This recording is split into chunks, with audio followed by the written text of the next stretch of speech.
Arestado ang 2 menor de edad matapos magnakaw umano ng mga plaka ng mga sasakyan sa Tondo, Maynila. Na-recover naman ang mga plaka pero UP na at hindi na magagamit. May unang balita si Jomer Apresto. Ganito karaming plaka ng sasakyan ang na-recover ng mga otoridad sa isang junk shop sa Tondo, Maynila. Ang mga plaka, ninakaw raw sa mga sasakyang nakaparada sa isang bakanteng lote at ibinenta sa halagang 8,000 pesos. Ang mga salarin, 2 binatilyo na edad 15 at 16. Ayon sa pulisya, naganap ang krimen pasado 2:00 ng madaling araw kahapon kung kailan malakas ang ulan.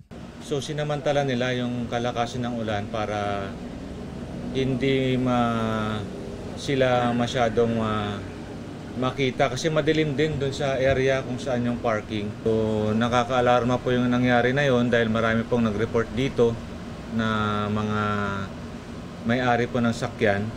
Nagkasa ng follow-up operation ng Manila Police District at agad nakilala ang mga menor de edad. Napagalaman na marami ng record sa barangay ang dalawa dahil sa serye ng pagnanakaw. Actually, ng mga nakaraang linggo ay nasangkot na naman itong 2 minors na to ng pagnanakaw ng isang baterya ng sakyan.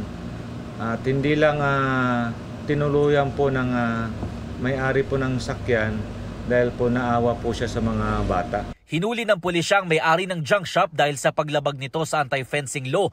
Wala namang indikasyon na posibleng gamitin ang mga plaka para makaiwas sa No Contact Apprehension Policy o NCAP dahil nakatupi na raw ang mga ito ng ibenta sa junk shop. Nandito ako sa isang madilim na bakanteng lote sa Antipolo Street kung saan nakaparada ang mga sasakyan na ninakawan ng plaka ng 2 menor de edad. Problema ngayon ng mga may-ari ng sasakyan ay kung paano sila lalabas ng kalsada lalo at gumagana ang No Contact Apprehension Policy o NCAP.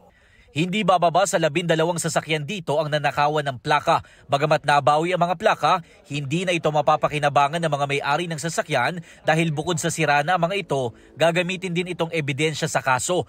Nasa kustodiya na ng Tayuman PCP ang may-ari ng junk shop na sinusubukan pa namin makuhanan ng pahayag. Habang nasa women's section naman ng Abad Santos Police Station ang 2 binatilyo.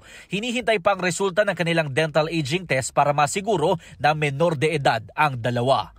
Ito ang unang balita. Jomer Apresto para sa GMA Integrated News.